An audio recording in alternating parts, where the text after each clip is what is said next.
Hi friends, welcome back to Mama with Pema. இன்றைக்கி என்ன video பார்க்க போகிறீங்க அப்படின்னு பார்த்தீங்கன்னா, நிறைய பேர் வந்து சொல்கிறது என்ன அப்படின்னா, எங்கள் ஃபேமிலியை பற்றி, எங்கள் 4 பேரை பற்றி என்ன சொல்கிறீங்க அப்படின்னு பார்த்தீங்கன்னா, நாங்கள் ரொம்ப ஊதாரிங்க, நாங்கள் சேவிங்ஸே ஒன்றும் பண்ணுறதில்ல, இஷ்டத்துக்கு பர்ச்சேஸ் பண்ணுறோம், ஷாப்பிங் போகிறோம், ஹோட்டல் போகிறோம், இது மட்டும்தான் இந்த குடும்பத்துக்கு தெரியுது, வேறு எதுவுமே தெரியல, இவங்க மணி வந்து ரொம்ப வேஸ்ட் பண்ணுறாங்க அப்படின்றது. லாஸ்ட்டாக ஒரு வீடியோவில் நான் கூட போட்டிருந்தேன், மோனாவோட கல்யாண பட்ஜெட் அப்படின்றது. அதுக்கு வந்து நிறைய கமெண்ட் வந்திருக்கு. அது வந்து அடுத்த வீடியோவில் பேசுகிறேன், அது இந்த வீடியோவில் பேசவில்லை. பட் இருந்தாலுமே நீங்கள் நிறைய விஷயங்கள் வீடியோவில் பார்க்குறது வேறு, எங்களை நேரில் பார்க்குறதுங்கிறது வேறு, சரிங்களா? நாங்கள் வந்து எங்கள் ஃபேமிலிக்குன்னு ஒரு தனியாக வந்து நாங்கள் ஒரு பிளானிங் போட்டு தான் எல்லாத்தையுமே நாங்கள் செய்வோம். அந்த பிளானிங்கில் தான் நிறைய விஷயங்கள் செஞ்சுட்ருக்கோம். நீங்கள் ஆக்சுவலாக தம்ப்நெயிலே பார்த்துருப்பீங்க, டைட்டிலையும் பார்த்துருப்பீங்க என்ன விஷயம் இந்த வீடியோ அப்படிங்கிறத.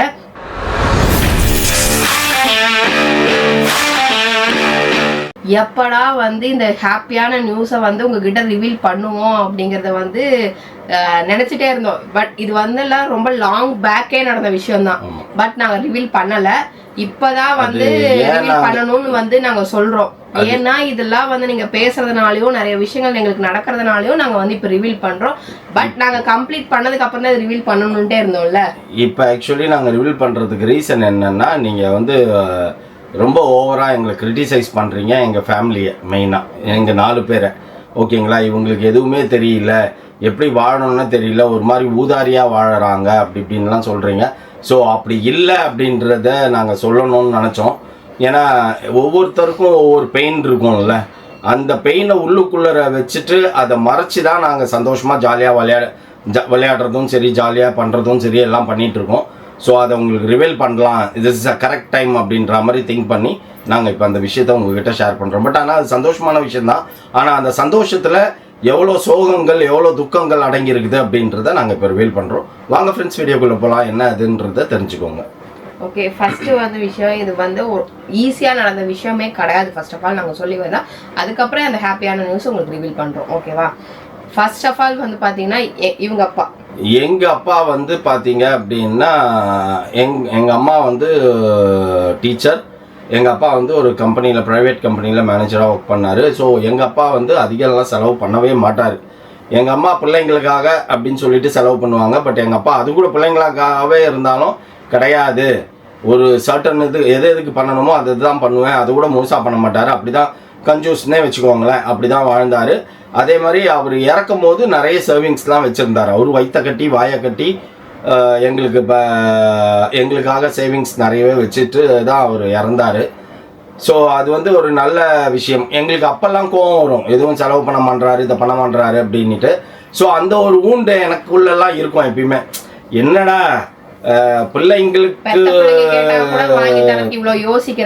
பிள்ளைங்களுக்கு மிஞ்சினது ஒன்றுமே கிடையாது அப்படின்னும் போது அந்த ஒரு தாட் கூட எங்கள் அப்பாவுக்கு இல்லை அப்படின்ற மாதிரி தான் நான் ஃபீல் பண்ணிட்டு இருந்தேன். ஸோ நம்ம அந்த மாதிரி இருக்கக்கூடாது அப்படின்றது என் மைண்ட் செட்டில் ஆழமாக பதிஞ்சது. ஸோ அதனால் என் பிள்ளைங்க என்ன கேட்டாலும் சரி, என்ன பண்ணணும்னு சொன்னாலும் சரி, அதை எப்படியா தலைக்கீழ நின்னாச்சும் ஆண்டவர்கிட்ட வேண்டி நான் செஞ்சுடுவேன். ஸோ அது வந்து மற்றவங்களுக்கு வந்து ஊதாரித்தனமாக தெரியுது.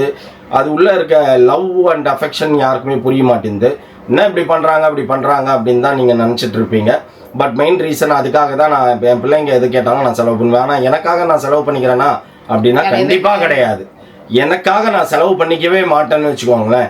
எனக்கு இப்போ இவங்கெல்லாம் வந்து காஸ்ட்லியாக பண்ணுறாங்க அப்படின்னாலும் நான் வந்து லிமிட்டாக தான் பண்ணிப்பேன். ஸோ அந்த மாதிரி தான் நான். ஆனால் என் பிள்ளைங்களுக்கு அப்படின்னும் போது ஒரு தடவை தான் வாங்குவாங்க, அந்த மாதிரி தான். ஸோ அப்படியெல்லாம் சிறுக சிறுக சிறுக சிறுக சேமித்து வச்சு தான் நாங்கள் இப்போ இந்த லேண்டை வாங்கியிருக்கோம். எங்கள் அப்பாவும் அப்படி தான், எல்லாமே வீடுங்க, அப்பார்ட்மெண்ட் தான், இண்டிவிஜுவல் ஹவுஸே கிடையாது. எனக்கு வந்து உள்ளுக்குள்ளே வந்து எனக்கு ஒரு இண்டிவிஜுவல் ஹவுஸ் கட்டி அதில் இருக்கணும் அப்படின்றதெல்லாம் எனக்கு ஒரு ஆசை. ஆனால் நானும் வந்து அந்த மாதிரி பண்ணதில்லை, அப்பார்ட்மெண்ட் தான் வாங்கியிருக்கேன்னு வச்சுக்கோங்களேன். இப்போ பண்ணது அப்பார்ட்மெண்ட் தானே வாங்கினேன். ஸோ இண்டிவிஜுவல் ஹவுஸ் வாங்கணுன்றதுக்காகவே ஒரு உண்டியல் ஒன்று, பெரிய உண்டியல் ஒன்று வச்சுருந்தேன் நான்.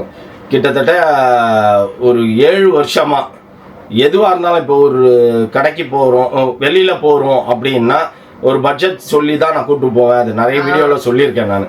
இந்த பட்ஜெட்டுக்குள்ளே தான் நீங்கள் எடுக்கணும் அப்படின்ட்டு ஒவ்வொருத்தருக்கும் ஒரு பட்ஜெட் ஃபிக்ஸ் பண்ணிப்பேன். அந்த பட்ஜெட் ஃபிக்ஸ் பண்ணி அந்த அமௌண்ட்டை தான் எடுத்துகிட்டு போவேன். அதில் என்னடா சேமிக்க முடியும் அப்படின்னு பார்த்துட்டு அதை எடுத்துகிட்டு வந்து அந்த உண்டியலில் போட்டு ஒரு பெரிய சந்தோஷம் எனக்குள்ளே வரும். பட் இது வந்து எனக்கும் பேபிமாக்கும் தான் தெரியுமே தவிர்த்து பிள்ளைங்களுக்கெல்லாம் இதெல்லாம் தெரியாது. ஓகேங்களா? நான் தனியாக எனக்குன்னு ஒரு ரேக் வச்சுருக்கேன், எனக்குன்னு ஒரு இது வச்சுருக்கேன். ஸோ அதெல்லாம் நான் சேவ் பண்ணி வச்சு தான் ரொம்ப அது வந்து ஒரு விதமான சந்தோஷம் கலந்த பெயின். எனக்கே வந்து ஒரு சில நேரம் தெரியாது எப்படா இந்த காசு எடுத்து வைக்கிறாருன்னு. எனக்கு நானுமே கேட்பேன், நான் இருக்கிறது தெரியும். பட் ஒரு சில நேரம் என்னும்போது இது எப்பப்பா நீ எடுத்து வச்சு என்கிட்ட சொல்லவே இல்லையா அப்படின்னா, ஆமா நம்ம ஷாப்பிங் போடும்போது வந்து இவ்வளோ மிச்சம் ஆச்சு அதனால அதை எடுத்து வச்சிட்டேன். ஆனா உங்ககிட்ட என்னன்னா எங்ககிட்ட 10,000 ஆயிடுச்சுன்னு சொன்னேன். நான் அப்படிதான் சொல்லுவேன். நான் 7,000 6,000 செலவு பண்ணிட்டு மீதி 3,000 4,000 எடுத்துன்னு வந்து இதுக்குள்ள வைப்பேன். அப்படிதான் நான் செலவு பண்ணிட்டு இருப்பேன், அது உங்களுக்கு தெரியல அப்படின்னாரு. அதுக்கப்புறம் தான் நானுமே கொஞ்சம் பொறுப்பா இருக்க ஆரம்பிச்சேன். ஓகே வீட்டுல ஒருத்தர் மட்டும் பொறுப்பா இருந்தா பத்தாது, 2 பேருமே இருக்கணும். 3 months 4 months 5 months சேவிங்ஸ்லாம் கிடையாது, 7 years ஓட சேவிங்ஸ். ஓகேங்களா? ஆக்சுவலா இவராச்சும் அபார்ட்மெண்ட்ல எல்லாம் வந்து இண்டிவிஜுவல் அபார்ட்மெண்ட்ல இருந்தாங்க. இண்டிவிஜுவல் ஹவுஸ்னு இவர் பார்த்ததே கிடையாது, இருந்தவே கிடையாது. சென்னையில இவங்க இருக்கவங்க எல்லாருமே பாத்தீங்கன்னா மேக்சிமம் வந்து அபார்ட்மெண்ட் தான். ஆனா இவங்க வளர்ந்ததெல்லாம் ஃபுல்லாவே வந்து அபார்ட்மெண்ட்ஸ் தான், இண்டிவிஜுவல் வீடே பார்த்தது கிடையாது. நான் என் சைடு என் அப்பா, நான் சொல்றது எங்க ஃபேமிலி, நான் பிறந்த வளர்ந்த ஃபேமிலி பத்தி நான் சொல்றேன். எங்க அப்பாக்குங்கிறது வந்து எங்களுக்கெல்லாம் வந்து இண்டிவிஜுவல் வீடு தான் நாங்க பார்த்துருக்கோம், அப்பார்ட்மெண்ட்டே நாங்க பார்த்ததே கிடையாது. இங்க வந்துதான் நான் அப்பார்ட்மெண்ட்டை பார்த்துருக்கேன். 18 இயர்ஸ்லயே நான் கல்யாணம் பண்ணிட்டு வெளில வந்துட்டேன். எனக்குன்னு பாத்தீங்கன்னா எதுவுமே வந்து விட்டு தர மாட்டாரு. எந்த ஒரு விஷயமா இருந்தாலும் சரி, என் பெரிய பொண்ணுக்குன்னு சொல்லிட்டு நிறைய விஷயங்கள் பண்ணாரு. ஆனா அவருமே பாத்தீங்க அப்படின்னா நிறைய செலவுகள் செஞ்சாலும் ஒரு பக்கம் வந்து நிறைய விஷயங்கள் பண்ணாரு எங்களுக்காகவும்.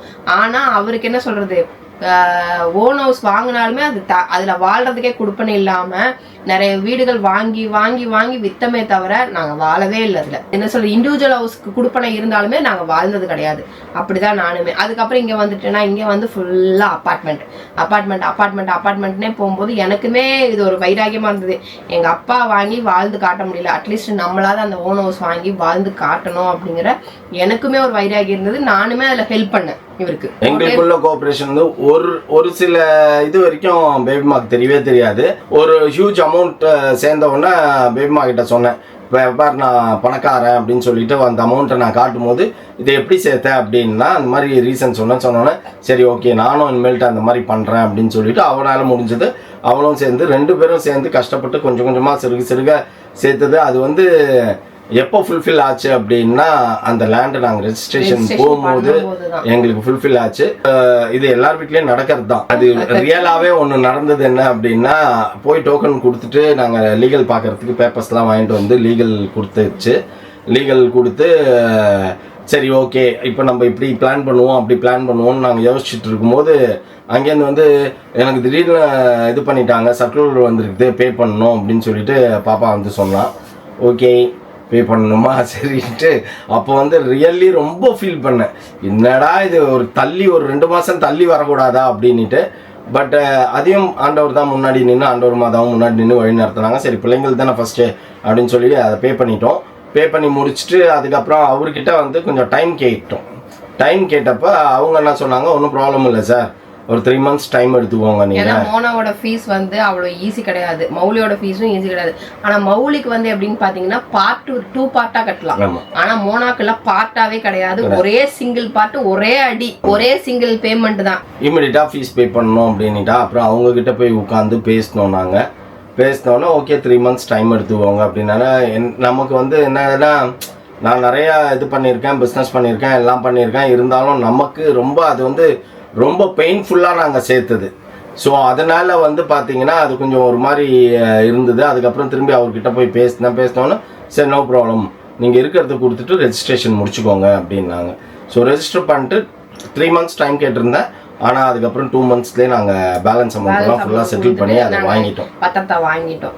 எங்களுக்கு இந்த 2 வீடுமே 2 மாதிரிதான ஸ்பெஷல் தான். எப்படின்னு சொல்லணும்னா ஒரு வீடு பார்த்தீங்கன்னா அப்பார்ட்மெண்ட் நீங்கள் பார்த்துருப்பீங்க, நம்ம அர்பன் ரைஸ்ல வாங்கினது பார்த்துருப்பீங்க. அது எவ்வளோ கஷ்டப்பட்டு முந்தி அதாவது அதெல்லாம் அந்த கண்ணு முன்னாடி என் நகையை விற்கும் போது உருக்கும் போதெல்லாம் எங்களுக்கு எவ்வளவு வலிச்சது தெரியுமா? அதெல்லாம் ஒரு 50-60 பவுன் வித்தோம்னு நினைக்கிறேன் வீடு வாங்குறதுக்காகல.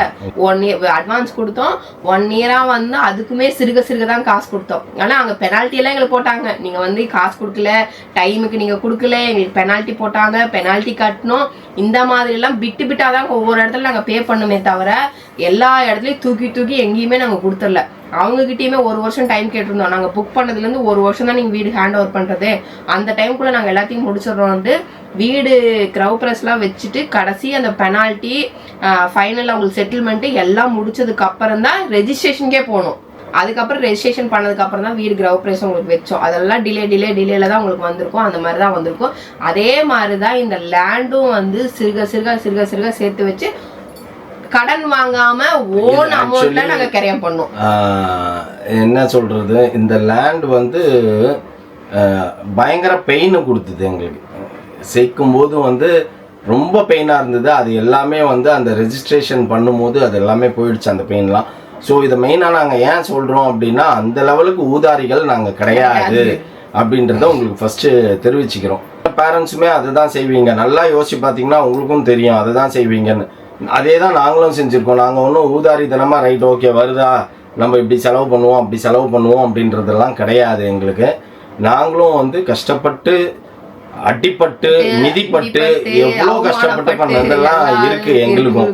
ஸோ அது எல்லாத்தையுமே நாங்கள் மறைச்சி வச்சுட்டு தான் பண்ணுறோம். ஸோ இப்போ இதை நாங்கள் ரிவீல் பண்ணுறதுக்கு ரீசனே வந்து நீங்கள் வந்து இப்போ எப்படி கம்பேரிட்டிவாக பண்ணி திட்டுறீங்க அப்படின்னா, நாங்கள் வந்து மோனாவை வந்து பர்ச்சேஸு அது இதுன்னு ப்ராக்டிஸ் பண்ணிட்டோம் அப்படின்ற மாதிரி நீங்கள் ஃபீல் பண்ணுறீங்க. அப்படியெல்லாம் கிடையாது. ஸோ எல்லார் வீட்லேயும் என்ன நடக்குமோ அந்த மாதிரி தான் நாங்களும் நடத்தியிருக்கோம். எங்கள் பிள்ளைங்களுக்காக நாங்கள் நிறைய செலவு பண்ணியிருக்கோமே தவிர்த்து நாங்கள் வந்து எங்களுக்கு சேர்த்து வைக்காமல் நாங்கள் பண்ணலை.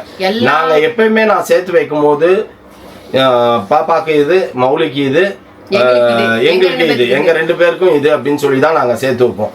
ஏதாவது ஒன்று அப்படின்னா அவங்களுதுலேருந்து என்ன சேவ் பண்ண முடியுமோ அதை சேவ் பண்ணி மிச்சம் பிடிச்சி எங்களுதில் வச்சுப்போமே தவிர்த்து ஸோ அவங்களுக்கு கொடுக்காம அவங்களுக்கு பண்ணாமலாம் நாங்கள் எதையுமே பண்ண மாட்டோம். ஸோ எல்லாரும் பண்ணுற மாதிரி தான் நாங்களும் பண்ணுறோம். அதை நாங்கள் எக்ஸ்போஸ் பண்ணி வீடியோ போடுறதுனால உங்களுக்கு அது வந்து கொஞ்சம் ரொம்ப ஓவராக தெரியுது. ஸோ ஃப்ரெண்ட்ஸ், இப்போ இதுலேருந்து நாங்கள் சொல்ல வர்றது என்னென்னா, அதை தயவுசெய்து டெலீட் பண்ணிவிடுங்க. நாங்களும் ஊதாரிலாம் கிடையாது, நாங்களும் சேர்த்து தான் வைக்கிறோம். நார்மல் பேரண்ட் தாங்க. நீங்க எப்படி வாழ்க்கை நடத்துறீங்களோ அதே மாதிரி தான் எங்க லைஃப்மே போதே தவிர, எங்க வீடியோ டேல இருந்து நீங்க பாத்தீங்கன்னா ஃபர்ஸ்ட்ல இருந்து பாத்தீங்கன்னா உங்களுக்கு தெரியும், நாங்க வந்து எங்களோட சந்தோஷத்தை மட்டும்தான் எப்பயுமே இந்த வீடியோ உங்களுக்காக நாங்க ஷேர் பண்ணிட்டே இருக்கோம் தவிர எங்க கஷ்டத்தையோ எங்க அழுகையோ எங்களோட ஏமாற்றத்தையோ எங்க துரோகத்தையோ எதையுமே நாங்க காட்டினது கிடையாது. வாயில வேணா இப்போ ரீசெண்டா வேணா சொல்லியிருப்போமே தவிர வேற எதை பத்தி நாங்க பேசுனது கிடையாது. ஏன்னா நாங்க எப்படி வாழ்றோம் அப்படிங்கறது தான் நாங்க காட்டுறோம் எங்களோட லைஃப் ஸ்டைல். பட் எங்களோட லைஃப் ஸ்டைல வந்து ஒன்லி ஹாப்பினஸ் மட்டும் தான் காட்டணும் நாங்கள் காட்டினதுனால நீங்கள் என்ன பண்ணிக்கிட்டீங்க, எப்போ பார்த்தாலும் இது எங்களுக்கு ஷாப்பிங், எப்போ பார்த்தாலும் ஹோட்டலில் போய் சாப்பிட்றது அப்படிங்கிறதுலாம் கிடையாது. நாங்களுமே வீட்டில் குக் பண்ணி சாப்பிடுவோம். காசு இல்லாத டைமில் அப்போ காசு இல்லை நம்ம ஹோட்டலுக்கு வெளியில் போவேனா அப்படின்னு சொல்லுவார். அந்த டைம்ல நாங்கள் வீட்டில் சாப்பிட்ருக்கோம். அதுக்கப்புறம் காசு இவ்வளோதான் இருக்குது, பசங்க வெளியில் போய் சாப்பிடணும் அப்படின்னாங்கன்னா சரி வாங்க அப்படின்னு கூட்டிகிட்டு போவார். எங்கே கூட்டிகிட்டு போவார்னா, இங்கே கேம்ப் ரோடு, இந்த கேம்ப் ரோடு சிக்னலில் பார்த்தீங்கன்னா ரோட்டு கடையெல்லாம் நிறையா ரோட்டில் கடை இருக்கும். இங்கே 2-3 ஹோட்டல்ஸ் இருக்கும். அந்த ஹோட்டலில் காரை நிறுத்திட்டு அங்கே போய் சாப்பிடுவோம். இப்போ நாங்கள் 2 பேர் போகிறோம் அப்படின்னா 2 வீலர் எடுத்துகிட்டு போவோம், காரில் போக மாட்டோம். நீங்கள் நியர்பை கிட்ட சுற்றி இருக்கிறவங்கலாம் பார்ப்பாங்க. லோக்கலில் சுற்றும் போது நாங்கள் நிறைய 2 வீலர் தான் போவோம், நிறைய கார்லாம் போக மாட்டோம். ஏதாவது ஒரு ஃபங்க்ஷன் இந்த இடத்துக்கு இந்த மாதிரி போய் தான் ஆகணும்னா நான் போய் தான் ஆகணும், வேற வழி இல்லை, அந்த மாதிரி தான் இருக்கணும். இடத்துக்கு தகுந்த மாதிரி நம்மளை வந்து நம்ம ட்ரெஸ்ஸிங்ல இருந்து நம்ம மேக்கப்ல இருந்து நம்ம இதுல இருந்து நாங்கள் என்ன வீட்டில் வீடியோ பார்ப்பீங்க, நைட்டியோட கூட உட்காந்துருப்பேன். வெளியில போகும்போது நான் அப்படி பார்க்க மாட்டேங்க. ஏன்னா அந்த இடத்துக்கு நான் அப்படி போக முடியாது, நைட்டியோடயும் போக முடியாது, மேக்கப் இல்லாமையும் போக முடியாது. ஏன்னா 4 பேர் என்ன மாதிரி வந்திருக்க மாட்டாங்க அங்கே. அவங்கள பார்க்கும்போது நான் கம்பேர் பண்ணும்போது சரி நம்மளும் அந்த மாதிரி பண்ணிட்டு போகணும் அப்படிங்கிற அந்த இடத்துக்கு உண்டான சுச்சுவேஷன் நான் தள்ளப்படுறதுனால நாங்களும் அந்த மாதிரி பண்றோம். வேற வழி கிடையாது. ஏன்னா அது என் ப்ரொஃபஷனும் கூட ஒரு சில இடத்துல, சரிங்களா? அதனால நீங்க வந்து எல்லாத்தையும் மிங்கிள் பண்ணி தப்பு கணக்கு போட்டு எங்களுக்கு இப்படி ஒரு முத்திரை குத்திடுவீங்க. அப்படியெல்லாம் கிடையவே கிடையாது. நாங்களும் ஒரு நார்மல் பேரண்ட், எங்களுக்கும் சேவிங்ஸ் பண்ணணும், எங்களுக்கும் வீடு வாங்கணும், எங்களுக்கும் வீடு கட்டணும், இந்த மாதிரி சம்பாதிக்கணும் அப்படிங்கிறதெல்லாம் நிறைய விஷயங்கள் எங்களுக்கும் போயிட்டு இருக்கு. மாசமானா நாங்க பட்ஜெட் போட்டு இவ்வளவுதான்ப்பா இந்த மாசம் கொடுப்பேன் அப்படின்னு சொல்லுவாரு. ஷாப்பிங் எல்லாத்துக்குமே சொல்லுவேன். ஹோட்டல்ல சாப்பிடுறீங்களா சாப்பிட்டுக்கோங்க, ஆனா இந்த காசுல தான் பண்ணணும் அப்படின்னு என்கிட்ட சொல்லிடுவாரு. சரிப்பா அப்படின்ட்டுருவேன். 2 பேரும் உட்காந்து இந்த மாசத்துக்கு என்னென்ன செலவு இருக்கு, இந்த மாசத்துக்கு இதெல்லாம் பண்ணணும் அப்படின்றது பட்ஜெட் பத்தின கேள்விகள்லாம் போட்டுருங்க தெரியுமா, அதெல்லாம் நான் நெக்ஸ்ட் வீடியோல சொல்றேன். ஓகேவா? ஓகே ஃப்ரெண்ட்ஸ், நீங்க எதிர்பார்த்த அந்த லேண்ட் வாங்கின விஷயம், கிரயம் பண்ணதெல்லாம் வரும். இதுக்கப்புறம் நம்ம வீடு கட்டவும் ஸ்டார்ட் பண்ண போறோம். அதோட அப்டேட்ஸும் உங்களுக்கு அடுத்தடுத்து வந்துகிட்டே இருக்கும். மறக்காம பாருங்க. இது வரைக்கும் சப்போர்ட் பண்ணி எங்களோட மோட்டிவேட் பண்ண நல்ல உள்ளங்களுக்காக இருந்தாலும் சரி, அதுக்கப்புறம் வந்துட்டு எங்களை வந்து திட்டின வந்து ஹேட்டர்ஸ் ஆனாலும் சரி, எல்லாருக்குமே வந்து நாங்கள் வந்து thank you so much guys. Yes, thank you. இதோட இந்த வீடியோவை முடிச்சுக்கிறோம் கைஸ். நீங்கள் இதுக்கப்புறம் நீங்கள் பார்த்துக்கோங்க. எங்களோட நம்மளோட லேண்டோட இதெல்லாம் வரும். அதுக்கப்புறம் நம்ம வீடியோ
ஓகே ஃப்ரெண்ட்ஸ், இந்த வீடியோ உங்களுக்கு பிடிச்சிருந்தா மறக்காம சப்ஸ்கிரைப் பண்ணுங்க, பக்கத்துல பெல் பட்டன் பிரஸ் பண்ணுங்க, அது சொல்ல உங்க ஃப்ரெண்ட்ஸ்க்கும் ஷேர் பண்ணுங்க, மறக்காம கமெண்ட்ஸும் பாஸ் பண்ணுங்க. அதை விட மிக முக்கியமான ஒன்றால் எங்களோட இன்ஸ்டாகிராம் பேஜை ஃபாலோ பண்ணுங்க. ஓகே, பாய்.